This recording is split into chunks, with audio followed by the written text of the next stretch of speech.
Kisah gurunya Rabi'ah bin Abi Abdurrahman, guru Imam Malik yang sangat terkenal, yang digelari dengan Rabi'atul Ra'yi.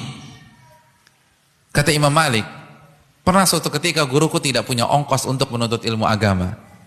Antum ingin ngaji nggak punya ongkos, naik angkot, starter motor ternyata bensin habis, empty tank. Kira-kira apa yang antum lakukan?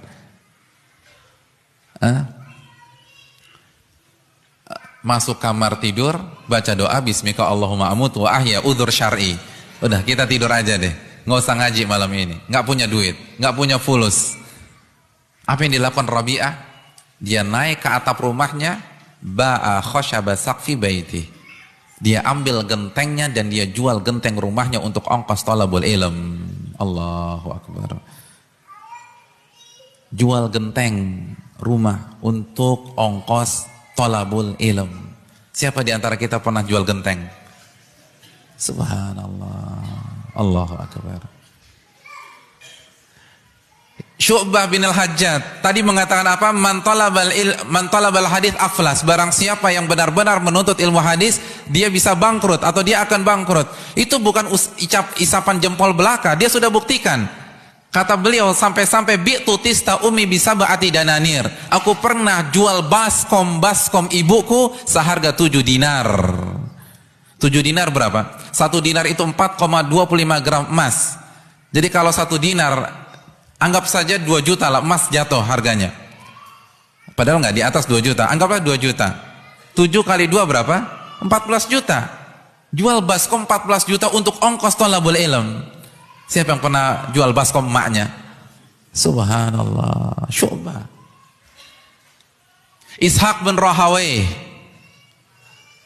ulama yang sezaman dengan Imam Ahmad, Imam Syafi'i, itu pernah menikahi janda hanya karena janda itu dapat warisan dari suaminya yang telah meninggal, buku-buku mazhab Syafi'i yang beliau tidak punya. Subhanallah. Nikah dengan janda, alasan utamanya bukan karena kecantikan, bukan karena harta, karena dia diwarisi atau dia mendapatkan warisan buku-buku Syafi'i. Nggak bisa didapatkan kecuali dinikahi dulu, iya apa tidak? Begitu jadi istri kan bukunya bisa kita baca. Subhanallah. Siapa di antara antum ketika ingin melamar seorang akhwat, pertanyaan pertama, apa buku yang anti punya? Subhanallah. Ada? Nggak ada. Jamilah apa enggak, kan begitu. Buku. Itu ulama. Ishaq bin Rahawayh, Hisham ad-Damashqi, gurunya Imam Bukhari atau syekhnya Imam Bukhari,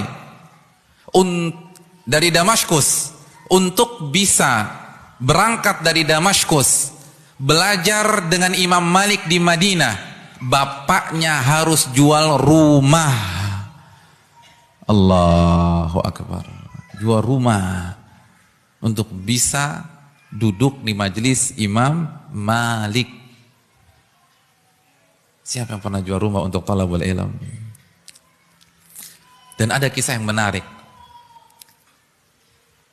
Begitu dia sampai di majelis Imam Malik, beliau melakukan kesalahan dan akhirnya dipukul oleh asistennya Imam Malik atas perintah Imam Malik. 15 kali pukulan dalam riwayat. Antum buat kesalahan dipukul sama tuan guru antum, kira-kira antum terima apa enggak? Jujur aja, jawab dari lubuk hati yang paling dalam. Ikhlas apa enggak? Enggak ikhlas. Beliau juga enggak ikhlas. Tapi beliau fair, beliau jantan. Beliau bilang ke Imam Malik, qad dhalamtani. Antum telah menzalimi diriku. Antum telah memukulku sebanyak 15 kali pukulan tanpa alasan yang jelas. Itu penuntut ilmu harus begitu fair. Jangan main belakang. Di depan ustadz senyum-senyum, besok nggak mau datang lagi. Ini bukan penuntut ilmu. Jadi kalau antum merasa guru antum salah, nasihati, bicara di depannya. Antum telah zalim kepada ana. Antum pukul ana tanpa ada alasan yang jelas. Memang ana salah, tapi kan nggak pantas dipukul 15 kali. Fala aj'aluka fi hillin, aku tidak halalkan perbuatanmu. Subhanallah. Tegas apa tidak? Tegas. Tapi kita bisa paham perasaannya. Bayangkan jual rumah, terus sampai di majelis dipukulin, gimana nggak sedih? Iya apa enggak? Ini jual rumah. Makanya beliau mengatakan, aku tidak halalkan perbuatanmu. Apa kata Imam Malik? Imam Malik pun juga sangat kesatria. Fama kafaratuh. Kalau begitu, apa kafaratnya? Apa kompensasinya? Gimana caranya agar engkau halalkan kesalahanku? Nah, ini baru guru. Dia mengakui kesalahannya, nggak gengsi, mentang-mentang jadi guru, mentang-mentang jadi ustadz, mentang-mentang jadi tuan guru. Peraturan pertama, ustadz nggak boleh salah. Peraturan kedua, kalau ada perdebatan kembali ke peraturan pertama, ustadz nggak boleh salah. Ini nggak benar. Jadi beliau akui, oke, ana salah sekarang. Sekarang bagaimana aku bisa memperbaiki kesalahanku? Apa kata Hisham ad-Damashqi? Kafaratuhu an tuhaddithani asyara haditha.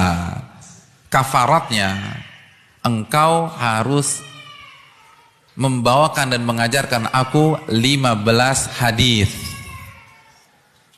Karena aku baru saja dipukul 15 kali pukulan. Bayarannya 15 hadis. Akhirnya Imam Malik membacakan 15 hadis. Setelah selesai, apa kata Hisham? Zidni fil darab, zidni fil hadis. Wahai Imam Malik, silakan engkau pukul aku lagi.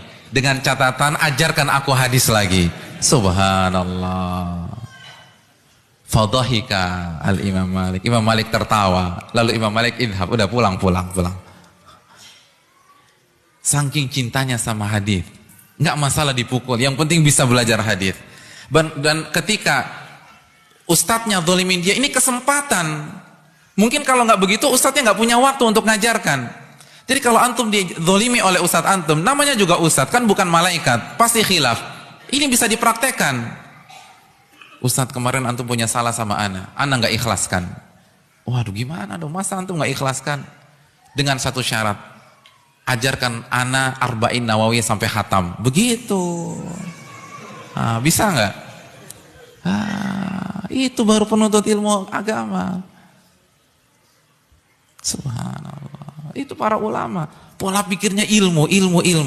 Karena memang mereka memuliakan ilmu agama.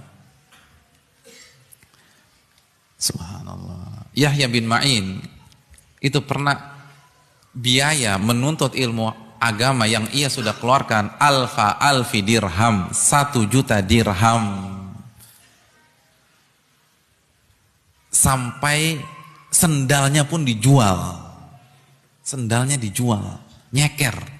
Udah habis biaya, nggak ada yang bisa dijual, udah jual sendalnya, dia jalan nyeker hanya untuk bisa ngaji. Ini yang harus ditekankan oleh kita semua.